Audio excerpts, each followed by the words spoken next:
Hello friends, good morning. কেমন আছো তোমরা সবাই? আশা করছি তোমরা সবাই খুব ভালো আছো। আর আমি ইতি আবারও ফিরে এসেছি আরও একটি নতুন ভিডিওর সঙ্গে। প্রথমেই আমার গাছগুলোকে দিয়ে আমি শুরু করলাম। আর আজকের সকালটা কিন্তু ভীষণ ব্যস্ততার সকাল। আমি কিন্তু রান্না অলরেডি বসিয়ে দিয়েছি, আর আমি কিন্তু ক্যামেরাটা অন করতে পারিনি, কারণ ভীষণই বিজি ছিলাম। আর আজকে হচ্ছে ভুতুর বাবা সকাল সকাল খেয়ে দিয়ে বেরিয়ে যাবে অন্য ডিউটির জন্য, কারণ আজকে ও কিন্তু নিজের অফিসে যাবে না। তোমরা জানোই যে ভোট আছে সামনে, তো ওর পড়েছে ভোটের ডিউটি। তো সেই কারণে ও কিন্তু আজকে খেয়ে দিয়ে বেরিয়ে যাবে। তো আজকে হচ্ছে রবিবার, আজকেই ও বেরোবে, সোমবারে ভোট। তো দেখো, ওর জন্য আমি এখানে ছোলা সেদ্ধ করে নিয়েছি, আর এইদিকে চিকেন বসিয়ে দিয়েছি। চিকেন করছি, চিকেন কষে গেছে অলরেডি অনেকটা। তো তোমাদের সঙ্গে প্রথম থেকে কিচ্ছু শেয়ার করতে পারিনি। আমি হঠাৎ করেই মনে পড়লো যে না, ভিডিওটা শুরু করি। শুরু করলেই শুরু করা হয়, না হলে একদমই ভিডিও কিন্তু শুরু করা হয় না। তো দেখো, মাংসে কিন্তু আমি আলু টালু দিয়ে ভালো করে কষিয়ে নিয়েছি, আর এখন দিয়ে দিচ্ছি জল। আর জলটা দিয়ে একটু নেড়ে নিয়ে তারপরে কিন্তু এটাকে ঢাকা চাপা দিয়ে আমি ফুটতে দেবো। আর তারপরে কিছু কাজ আমি মাঝখানে সেরে নেব, আর তোমাদের সঙ্গে করতে থাকবো অনেক অনেক গল্প। আর এই দিকে দেখো, একটু কাঁচকলা সেদ্ধ দিয়ে দিলাম, কারণ ভুতুর বাবার গতকাল থেকে একটু পেটটা একটু গন্ডগোল করছে। তো সেটা আমারও হয়েছিল, গরমের জন্য সেটা বোধহয় হচ্ছে। আর এরকম পেটের সমস্যা হলে তোমরা তো জানোই, রাস্তাঘাটে বেরোতে হলে কত সমস্যা হয়।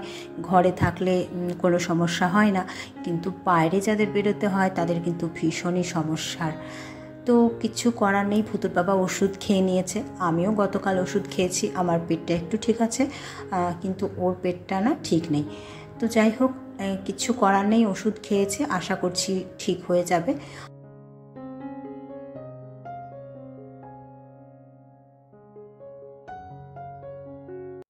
এই যে ওয়ান টাইম পার্টিগুলোতে আমি এখন ওকে মুড়ি দিয়ে দিচ্ছি, আর দিয়ে দিচ্ছি ছোলা। যদিও আগে ঠিক ছিল না যে ওর পেটটার প্রবলেম চলছে, এটা মানে আগে জানা ছিল না, হঠাৎ করেই পেটের প্রবলেমটা শুরু হয়েছে।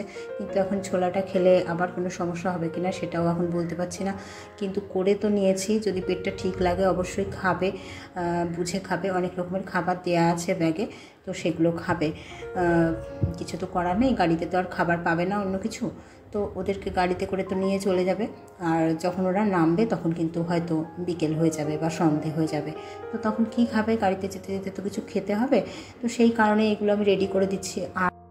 আর যখনই ভুতুর বাবা অফিসের কাজে কোনো কাজে বাইরে যায়, তখন কিন্তু আমার প্রচুর টেনশন হয়। কোথায় যাবে, কোথায় শোবে, কোথায় কি করবে, আমার মানে এত টেনশন হয় না, কি বলবো, ভীষণ টেনশন হয়। কি মাথাটা আমার মানে আগে থেকেই খারাপ হয়ে থাকে, যবে থেকে আমি শুনি যে কোথাও যাবে। তো তখন থেকেই আমার মাথায় কী যে চলতে থাকে আমি বলতে পারবো না। মানে যদি একসাথে যাই তাহলে আমার এতটা টেনশন হয় না, কিন্তু যখনই ও একা কোথাও যায় আমার কিন্তু প্রচুর টেনশন হয়। কারণ ওকে কে দেখবে, কোথায় খাবে, কোথায় শোবে, কী করবে না করবে, এইগুলো মানে নানান রকমের চিন্তা আমার হতে থাকে। যাই হোক, ওকে এখন খেতে দিয়ে দিই। ও বসেও গেছে দেখো, আর খেয়ে নিচ্ছে। যেহেতু ওকে দেখানো যায় না, তো সেই কারণে আমি পেছন থেকে দেখাই, তোমাদেরকে সামনাসামনি আমি দেখাতে পারি না, কারণ ওদের একটু বারণ আছে। সে কারণে আমি ওকে আনতে পারি না ক্যামেরাতে। তো যাই হোক, ও কিন্তু বেরিয়ে গেছে, আর খুব তাড়াতাড়ি বেরিয়ে গেছে। ও যখন বেরোলো তখন কিন্তু বৃষ্টি নেমেছিল। তো এই এক সমস্যা, কোথাও বেরোনোর সময় যদি বৃষ্টি নামে ভীষণ অসুবিধা হয়।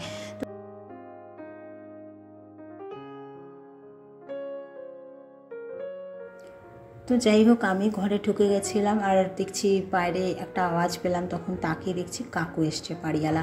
তো কাকুর সঙ্গে কথা বলতে বলতে দেখছিলাম কাকুর দুটো পায়ে দুটো ব্যান্ডেজ রয়েছে। তো জিজ্ঞাসা করলাম পায়ে কি হয়েছে। আর কিছুদিন আগেই কাকুর কিন্তু হার্টের একটা অপারেশন হয়েছে। তো সেই আর কি, কাকুরাও চেন্নাই অ্যাপোলোতে গেছিলো, সেখানে অনেক টাকা বলেছিল বলে কাকুরা কলকাতাতে এসে অপারেশনটা করিয়েছে। তো কাকুর এখানে কত খরচ হয়েছে অপারেশনের জন্য সেটা তো বলতে পারবো না, কিন্তু চেন্নাই অ্যাপোলোতে কিন্তু কাকুকে 7 লাখ টাকা লাগবে বলেছিল অপারেশনের জন্য। তো কাকুরা অত টাকা ওখানে দেবে না বলেই কাকুরা ওখান থেকে চলে আসে, আর এখানে এসে কলকাতাতে অপারেশনটা করায়।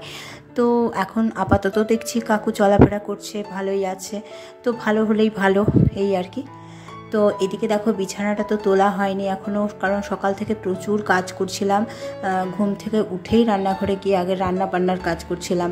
দরজায় জল টল দেওয়াটা সেরে টেরে নিয়ে ঘরটা ঝাড়ফড় করে টোরে তাড়াতাড়ি করে আমি কিন্তু চা করে নিয়ে রান্নাবান্না বসিয়ে দিয়েছিলাম। তাহলে ভুতুর বাবাকে আমি টাইমে খাইয়ে তাইয়ে পাঠাতে পারতাম না। তো আমার রাত থেকেই তেমন ভালো ঘুম হয়নি, টেনশান হচ্ছিল যে আমি সকালে উঠে সব কাজ করে ফেলতে পারবো কি না, টাইমে খাইয়ে পাঠাতে পারবো কি না, এই টেনশানগুলো হচ্ছিল। তো কী করব, তারপরে যথারীতি আমি সব করে টোরে একদম ওকে সুস্থ মতন সব গুছিয়ে দিয়ে পাঠাতে পেরেছি, এই আর কি। তো যাই হোক, এদিকে আমার বিছানাটা গোছানো হয়ে গেল, আর এখন একটু বিছানাটাকে আমি ঝাড়ফড় করে নেব। আর এটা হচ্ছে বিছানা ঝাঁটা, কিছু শলা রেখে দিই, নারকেল গাছের পাতা থেকে যে শলাগুলো বেরোয় এগুলো দিয়ে কিন্তু আমরা বিছানা ঝাড়ি। আর বিছানাটা না ঝাড়লে কিন্তু বিছানায় শুয়ে একদম আরাম হয় না, শান্তি হয় না। সব সময় এটা দিয়েই আমরা কিন্তু ঝাড়ি, এটাকে বলে বিছানা ঝাঁটা। যাই হোক, বুতু ব্রাশ টাশ করে বসে পড়েছে, আর এখন ওনাকে একটু আমি চুলটা আঁচড়ে দেবো। দেখছি সকাল সকাল চুলটা একদম জাতা হয়ে আছে, আর আমি নিজের চুলও আঁচড়াতে পারিনি, কারণ আমি প্রত্যেক দিনই চুল একটু পরে আঁচড়াতে পারি, সকালবেলায় সময় পাই না চুল আঁচড়াবো কি। তো দেখতেই পাচ্ছ আমার চুলটাও খুব খারাপ অবস্থা হয়ে আছে, আর এখন ভুতুর চুলটাকে আমি আঁচড়ে দিচ্ছি। ভুতু তো চুল রাখার জন্য একদম বায়না করছে, চুল কিছুতেই কাটবে না, কাটতে দেয়ও নি আমাকে, দেখতেই পাচ্ছ। তো এই চুলগুলোকে নিজে রেখেছে, এত বড় বড় চুল, সেগুলো একটা দিনও আঁচড়ে দেখে না, আঁচড়াবেই না যতক্ষণ না আমি আঁচড়ে দেবো, চুলটা আঁচড়ানো হবে না। তো গরমে তো ওর খুব কষ্ট হচ্ছে, দেখেই বোঝা যাচ্ছে। তো সেই কারণে আমি ভাবলাম একটু চুলটা আগে আঁচড়ে দিই, তারপরে ওকে জল দেবো। তো দেখতেই পাচ্ছ চুল আঁচড়াতে আঁচড়াতে ভুতুর সঙ্গে এক চোট আমার ঝুট ঝামেলা হয়ে গেল। তো এরকমই চলতে থাকে, ভুতুর সঙ্গে কখনো মারপিট, কখনো গল্প। তো ভুতুর সঙ্গে যেমন আমার বন্ধুত্বপূর্ণ একটা সম্পর্ক রয়েছে, তেমন কিন্তু ভীষণ ঝগড়াঝাটিরও একটা সম্পর্ক রয়েছে। ভুতুর সঙ্গে আমার প্রচুর ঝগড়াঝাটি হয়, অশান্তি হয়, কিন্তু আবার কিন্তু আমাদের মধ্যে ভীষণ ভাব, আমরা কিন্তু দুজন বন্ধু।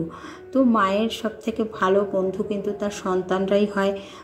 ভালো একজন বন্ধু ছেলেও হতে পারে, মেয়েও হতে পারে। সেটা মায়েরা কিভাবে সন্তানকে গ্রহণ করবে, কিভাবে নিজেদের সঙ্গে মিলিয়ে মিশিয়ে একাত্ম করে নেবে, সেটা কিন্তু মায়েদেরই ব্যাপার। তো যাই হোক, এখন কিন্তু আমি ভুতুকে খেতে দেবো। আর দেখো ভাতটা বেড়ে নিয়েছি, সকাল সকাল আজকে কিন্তু চিকেন হয়ে গেছিলো, তোমরা জানোই। আর করেছিলাম চাল কুমড়ো, একটু গ্রেটার দিয়ে গ্রেট করে চাল কুমড়ো ভাজা। তো সেটাই এখন ভুতুকে খেতে দিচ্ছি, কারণ ভুতু সকাল সকাল ভাত খেতেই পছন্দ করে, অন্যান্য কিচ্ছু খেতে চায় না। তো সেই কারণে ওর জন্য আবার কিন্তু ভাত করতেই হয়। আমি সকাল সকাল কিন্তু অফিসের রান্না যখন করে নিই, ওর যদি স্কুল থাকে তাহলে ভালো কথা, ভাত তো খেয়েই যায় আর টিফিন নিয়ে যায়। আর যদি বাড়িতেও থাকে তাহলেও কিন্তু ও ভাতই খায় সকালবেলায়, ও বেশিরভাগ ভাতটা পছন্দ করে। তো আমার মনে হয় শুধুমাত্র মাই নয়, বাবাদেরও সন্তানদের সঙ্গে ছোটোবেলা থেকেই বন্ধুত্বপূর্ণ সম্পর্ক গড়ে তোলা উচিত। সন্তানকে শাসন করার প্রয়োজন অবশ্যই রয়েছে, তা বলে এই নয় যে ছেলেমেয়েরা নিজেদের বাবা মাকে শাসক ভাবতে শুরু করে, যা থেকে বাবা মায়ের সাথে একটা দূরত্ব তৈরি হতে থাকে। সে দূরত্ব অবশ্যই মনের। বাবা মায়েদের উচিত শাসনের সময় শাসন করা, মজার সময় মজা করা, ছেলে মেয়েকে বন্ধুর মতোই নিজের সমস্যা, আনন্দ, সুবিধা অসুবিধা জানানো, এবং ছেলে মেয়েদের কাছ থেকেও তার সমস্যাগুলো, ভালো লাগা না লাগা সমস্ত জানতে চাওয়া। ছেলে মেয়েদের বোঝানো যে বাবা মায়েরা শাসন করলেও কিন্তু আদরও করে। সন্তানের স্কুল কলেজের কথা জানতে চাওয়া, ভালো বন্ধু খারাপ বন্ধু সবার ব্যাপারে জানতে চাওয়া। বাবা মায়েরা সন্তানের সঙ্গে যত সহজ হবে, সন্তানও কিন্তু তত সরলতার সঙ্গে বাবা মাকে নিজের সব জানাতে থাকবে। তা না করে যদি সারাক্ষণ সন্তানকে বকাঝকা করেন, তাদের ভুলগুলোকে দেখাতে থাকেন, ওরা কিন্তু নিজেদেরকে গুটিয়ে নেবে, ওরা চুপ হয়ে যাবে, আর মনে মনে বাবা মায়ের সাথে তৈরি হবে দূরত্ব, আর যেটা ভয়ঙ্কর ক্ষতিকর। তাই সন্তানের সঙ্গে বন্ধুর মতো আচরণ করুন, হাসি মজা করুন, সহজ হন। বাবা মায়ের সাথে সন্তানের বন্ধুত্ব হলে যেমন বাবা মায়েদের জীবন আনন্দে ভরে ওঠে, তেমনি সন্তানদেরও বাইরের বন্ধুর কোনো প্রয়োজন হয় না। আর যা থেকে এড়ানো যায় অনেক ভুল। আর তা না হলে ছেলেমেয়েরা অনেকেই ভুল পদক্ষেপ নিয়ে নিজেদের অনেক রকম ভুলে জড়িয়ে ফেলেন, যা থেকে অনেক জীবন হারিয়ে যায় অন্ধকারে, নষ্ট হয়ে যায় অনেক উজ্জ্বল ভবিষ্যৎ। তো ভুতুকে খাইয়ে দাইয়ে দিয়ে টেবিল পরিষ্কার করে নিলাম। আর এখন রান্নাঘরটাকে পরিষ্কার করে নেব, কারণ সকালবেলা থেকে রান্নাবান্না করেছি, অনেক কাজ করেছি। রান্নাঘরটার ওপর দিয়ে তো একটা ঝড় বয়ে গেছে, যেটা প্রত্যেক দিনই যায়। আর এই যে টালিগুলো, এই টালিগুলো কিন্তু আমি প্রায়ই মাঝে মাঝে মুছে নিই। তাতে কি হয়, রান্নাঘরটা অনেকটাই পরিষ্কার থাকে আর আমার একদিন অনেকটা প্রেশারও পড়ে না। তো আমি এইভাবে কাজ করতে করতেই মাঝে মাঝে টালিগুলো করে মুছে নিই। তো তাতে একটু সুবিধা হয়, যেহেতু আমি অতটাও করতে পারি না, আমার শরীর ঠিক থাকে না, তাই আমি কোনো কিছু চাপ নিয়ে করি না, হালকাভাবেই কাজ করার চেষ্টা করি। তো এই দিকে গ্যাসটাকে একটু মুছতে দেখলাম যে গ্যাসের মধ্যে একটু তেল চিটচিটে ভাব হয়ে গেছে। তো সেটাকেও একটু আজকে মেজে নিলাম সাবান দিয়ে। আর এই দিকে এখন বাসনগুলোকে ঝটপট মেজে নেব। বাসন এক গাদা জমে আছে, বাসন টাসন মেজে টেজে নিয়ে তারপরে কিন্তু আজকে একটু ফল কাটবো ভুতুর জন্য, আমার জন্য। কারণ ভুতুর বাবা ফলগুলো নিয়ে এসছে আর সেগুলো আমাদের খাওয়া হয়নি, তাই ভীষণ বকাঝকা করেছে। তো আজকে সেগুলো একটু খেতেই হবে। গতকাল ঘটেছে একটা কাণ্ড। দুপুরবেলায় আমি ঘুমিয়েছিলাম, হঠাৎই দরজা ধাক্কানোর আওয়াজে ঘুমটা ভেঙে গেল। গিয়ে দরজা খুলে দেখলাম বাড়িওয়ালা কাকিমা। বলছে ওপরে একটা আওয়াজ শুনতে পেলাম, তাই এলাম। কিসের আওয়াজ? রড ঠোকার আওয়াজ প্রায়ই পাই, তাই আজ জিজ্ঞেস করতে এলাম। আমি বললাম আমি তো জানি না, তবে আমিও অনেক দিন অনেক রকমের আওয়াজ পাই, তবে আমি ভেবেছি আপনাদের ঘর থেকে হয়তো আসে, বা পাশের ঘর থেকে, বা ছাদে কেউ গেছে হয়তো, তাই। কাকিমা বলল না, ওরকম কিছু না। তারপর কাকিমা চলে গেল। সত্যি বলতে তারপর থেকে আমার কেমন ভয় ভয় করছে। কি কাণ্ড রে বাবা, শেষে কি ভাড়া বাড়িতে ভূতের উপদ্রব শুরু হলো? ধুর বাবা, ভাল লাগে না। এমনিতেই ছোটবেলা থেকেই আমার আবার বড্ড ভূতের ভয়, সত্যিই খুব ভয় ভয় করছে। এখন চলতে ফিরতে শুধু রাম রাম জপ করছি। সত্যি বাবা, আর ভাল লাগে না। তো গতকাল রাতে ভুতুর বাবা সবজি বাজার করে নিয়ে এসেছিলো, তো সেইগুলো আর ও ধুতে টুতে পারেনি। ও বাজার করে এনে সঙ্গে সঙ্গে ওগুলো ধুয়ে তারপরে রেখে দেয়। সেটা 2020 থেকে আমাদের বাড়িতে শুরু হয়েছে। বাইরে থেকে জিনিস এসেই কিন্তু সমস্ত ধুয়ে টুয়ে রাখা হয়। যদিও তার আগেও ধোয়া হতো, কিন্তু এই ব্যাপারটা আরও বেশি জোরদার হয়েছে 2020 থেকে। বাইরে থেকে কোনো জিনিস এলেই সেটাকে ভালো করে ধুয়ে তবে সেটাকে রাখা। তো সবজি টবজিগুলো যেহেতু ভুতুর বাবা বাজার করে আনে, ও এনে আর আমাকে হাত দিতে দেয় না। ও সঙ্গে সঙ্গে সবজিগুলো ধুয়ে ঝুড়িতে করে আলাদা করে রেখে দেয়। জল টল ঝরে গেলে, শুকিয়ে গেলে আমি তারপর ফ্রিজে রেখে দিই। তো এরকম করেই চলে আর কি। তো গতকালকে ও যেহেতু ভীষণ ব্যস্ত ছিল, বাজারটা করে এনে রেখে দিয়েছে, আর কিচ্ছু করতে পারিনি। আর রাতের দিকে আমারও অনেক কাজ ছিল, তো সেই কারণে আমি একদমই আর গোছাতে পারিনি। আজকে আবার এগুলো ধুলাম।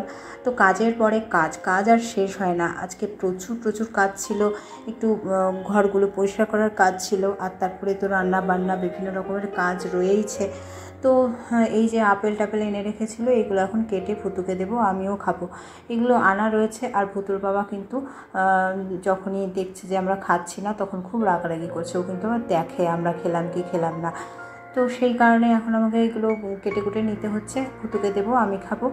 আর যেহেতু আমার অনেক ভিটামিনের অভাব হয়ে গেছে, অনেক সমস্যা হয়ে গেছে, তো সেই কারণে আমার জন্য একটু নিয়ে আসে, ভুতুর জন্য নিয়ে আসে। যদিও ফল আনার ব্যাপারটা আমাদের বাড়িতে সবসময়ই রয়েছে। তো কাজ অনেকগুলোই হলো, আর এখনও কাজ অনেক বাকি রয়ে গেছে এখনও। তো মাঝখানে বাকি রয়েছে আমার ওষুধ খাওয়া, আর তারপরে রয়েছে আরও ব্যায়াম করা।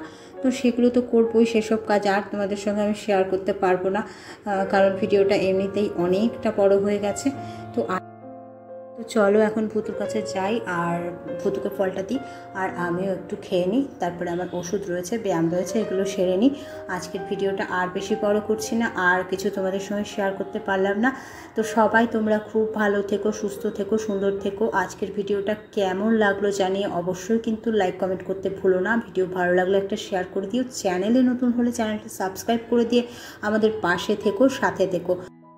যারা চ্যানেলটা অলরেডি সাবস্ক্রাইব করে দিয়েছো, আমার ভিডিওগুলো লাইক কমেন্ট করছো, শেয়ার করছো, তাদের জন্য রইল অনেক অনেক কৃতজ্ঞতা, অনেক অনেক ভালোবাসা। এভাবেই আমাকে সঙ্গ দিতে থেকো, আমার সাথে থেকো, আমাকে অনেক অনেক সাপোর্ট করতে থেকো। তোমাদের একটা লাইক, একটা কমেন্ট, একটা শেয়ার কিন্তু আমার চ্যানেলটাকে অনেক দূর পৌঁছে দিতে পারে। তো সেটা কিন্তু অবশ্যই তোমরা করো। যদিও একটা শেয়ার করলে তোমাদের কিছু লাভ নেই, কিন্তু ক্ষতিও কিন্তু নেই। তাই কারোর যদি তোমাদের একটা শেয়ারে লাভ হয় বা কিছু ভালো হয়, তাহলে সেটাকে তোমরা করবে না? অবশ্যই করবে। তো যাই হোক, আজকের ভিডিওটা এই পর্যন্তই। সবাই তোমরা খুব ভালো থেকো, নিজেদের আপনজনেদের সঙ্গে বেঁধে বেঁধে থেকো। আর আমি ইতি আবারও ফিরে আসবো অন্য কোনো নতুন ভিডিওর সঙ্গে। তো আজকের মতো টাটা, বাই বাই।